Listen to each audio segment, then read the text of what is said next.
Big pass வீட்டை விட்டு வெளியில வந்த கண்டஸ்டன்ஸ் எல்லாம் பிக் பாஸ் வீட்டுக்குள்ள தான் போட்டி போட்டுட்டு இருக்காங்க அப்படின்னு பார்த்தா பிக் பாஸ் வீட்டை விட்டு வெளியில வந்ததுக்கு அப்புறமும் அந்த போட்டி தொடர்ந்துட்டு இருக்கு.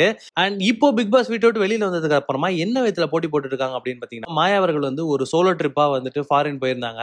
அண்ட் அவங்களே தொடர்ந்து அர்ச்சனா அவர்களும் வந்து ஒரு சின்ன ட்ரிப் போயிருந்தாங்க. இப்போ பூர்ணிமா அவர்களும் வந்துட்டு வயநாடுக்கு வந்து ஒரு சின்ன ட்ரிப்பா போயிருந்தாங்க. மாயா அவர்கள் ஃபாரின்ல போய் எந்த அளவுக்கு என்ஜாய் பண்ணாங்களோ அதை விட ஒரு மடங்கு அதிகமா பூர்ணிமா அவர்கள் இங்க வயநாட்டுல என்ஜாய் பண்ற மாதிரியான வீடியோஸ் வந்து இப்போ சோஷியல் மீடியால அவங்க ஷேர் பண்ணியிருந்திருக்காங்க. ஸோ அந்த வீடியோ வந்து அவங்க ஃபேன்ஸ் எல்லாருமே எடுத்து அவங்க பேஜ்ல ஷேர் பண்ணி பயங்கர வைரல் பண்ணிட்டு இருக்காங்க. மாயா அவர்கள் ட்ரிப்பு போனதை ஒரு போட்டோ எடுத்து அவங்க போஸ்ட் பண்ணியிருந்தாங்க. அண்ட் அதை பார்த்தா பூர்ணிமா அவர்களோட ஃபேன்ஸ் எல்லாமே வந்து ஏன் பூர்ணிமா அவர்கள் உங்க கூட வரல அப்படின்ற மாதிரி அவங்க ஒரு சில கேள்விகள் கேட்டுட்டு இருந்தாங்க.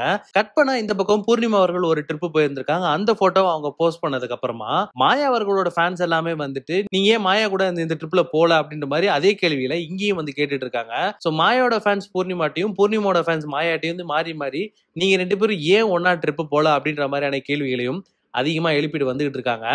மாயா அவர்களுக்கு போட்டி போடுற மாதிரி இப்போ பூர்ணிமா அவர்கள் ஒரு ட்ரிப்பு போயிட்டு அந்த வீடியோவை இப்போ சோஷியல் மீடியால ஷேர் பண்ணியிருக்காங்க. ஸோ அந்த வீடியோ அவங்க ஃபேன்ஸ் எல்லாமே இப்போ எடுத்து போட்டு பயங்கர வைரல் பண்ணிட்டு இருக்காங்க. இந்த ட்ரிப்ல வந்து மாயா அவர்கள் எந்த அளவுக்கு என்ஜாய் பண்ணாங்களோ அதை விட ஒரு மடங்கு அதிகமா பூர்ணிமா அவர்கள் பயங்கரமா என்ஜாய் பண்ணியிருக்காங்க அப்படின்ற விஷயம் இந்த வீடியோ பார்த்தால நம்மளுக்கு தெளிவா தெரியுது. என்னதான் மாயாவும் பூர்ணிமாவும் தனித்தனியா ட்ரிப்பு போயிருந்தாலும் இப்போ ஒன்னா வந்ததுக்கு அப்புறமா அவங்களோட ஃப்ரெண்ட்ஷிப் கோல்ஸை இன்னும் மெயின்டைன் தான் பண்ணிட்டு இருக்காங்க. அது மாதிரியே ஒரு சில சம்பவங்கள் நடந்துகிட்டு இருக்கு. அதனோட தொடர்ச்சியா வந்துட்டு என் தவறே நீ மறைத்தா எனக்கா அர்ச்சனை வாங்கினா அப்படின்ற மாதிரி பயங்கரமா இவங்க ரெண்டு பேரும் வேலண்டைன்ஸ் டேவை வைப் பண்ணிட்டு இருக்காங்க. ஒரு ஃப்ரெண்ட்ஷிப் டேவா கன்வெர்ட் பண்ணிட்டு. அது மட்டும் இல்லாம பிக் பாஸ் சீசன் 7 முடிஞ்சதுக்கு அப்புறமா ஆல்மோஸ்ட் எல்லா கண்டஸ்டன்ஸுமே வந்து இன்டர்வியூ கொடுத்தாச்சு. அண்ட் இந்த சீசனுமே வந்து எல்லாரும் பேசி முடிக்கிற ஸ்டேஜுக்கு வந்த பிறகுமே கூட பிக் பாஸ் சீசன் 7 கொண்டாட்டம் நடக்குமா நடக்காதா அப்படின்ற மாதிரியான கேள்விகள் வந்து அதிகமா இப்ப மக்கள் மனசுல எழுந்துகிட்டு இருக்கு. ஏன்னா பிக் பாஸ் சீசன் முடிஞ்சதுக்கு அப்புறமா ரொம்ப சீக்கிரமா வந்து பிக் பாஸ் கொண்டாட்டம் அப்படின்ற ஷோ வந்து நடக்கும். அதுல வந்து மக்களை வந்து டைரக்டா எல்லா கண்டஸ்டன்ஸுமே மொத்தமா வந்து மீட் பண்ணுவாங்க. பட் இந்த சீசனை பொறுத்த வரைக்கும் வந்துட்டு ஒரு சில கண்டஸ்டன்ட்டை வந்து வலுக்கட்டாயமா பிக் பாஸ் வீட்டு வெளியேற்றிருக்காங்க. அண்ட் இன்னும் ஒரு சிலர் வந்துட்டு பிக் பாஸ் வீட்டை விட்டு வெளியில போயே ஆகணும்னு சொல்லி வெளியில வந்திருக்காங்க. அண்ட் இன்னும் ஒரு சிலர் வந்து மக்களே வெளியேற்றிருக்காங்க.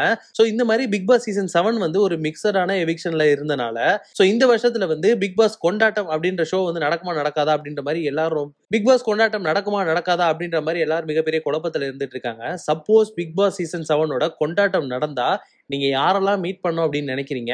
அண்ட் இந்த கொண்டாட்டத்துல யார் யாரெல்லாம் கலந்துக்கணும் அப்படின்னு நீங்க நினைக்கிறீங்க அப்படின்ற உங்க கருத்துக்களை கீழே கமெண்ட் பாக்ஸ்ல கமெண்ட் பண்ணுங்க. மறக்காம வீ டாக்கர்ஸ் யூடியூப் சேனல் சப்ஸ்கிரைப் பண்ணி அந்த பெல் ஐக்கனை தட்டி விட்டுருங்க.